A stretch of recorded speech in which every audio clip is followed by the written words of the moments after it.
Post-construction termite treatments are only effective if subsequent trades do not disturb the installed barriers.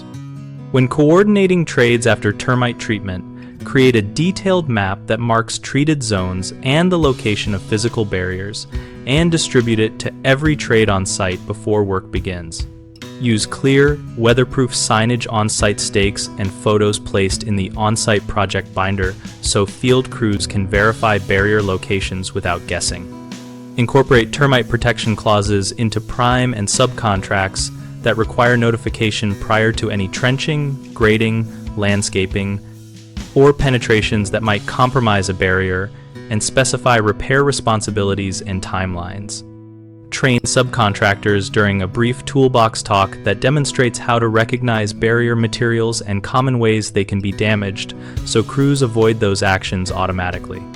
Require trades to notify the general contractor and pest control provider at least 48 hours before any activity near a treated zone so potential conflicts can be assessed and protective steps taken.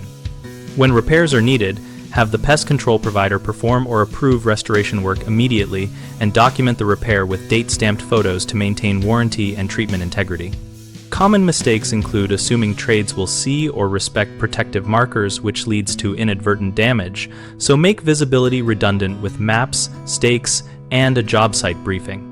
Another frequent issue is missing contract language that leaves responsibility for barrier restoration unclear, which you fix by inserting explicit termite protection clauses that assign notification and repair duties and tie payment to compliance. A third problem is lack of training, so crews do not recognize barrier materials when exposed, so provide a short hands-on demonstration or visual guide and require subcontractor sign-off that they received the briefing. BigHomeProjects.com connects homeowners and contractors around projects that include pest protection and barrier preservation. We help homeowners find local contractors and allow contractors to find work while hosting a discussion community where users share practical tips and coordinate best practices.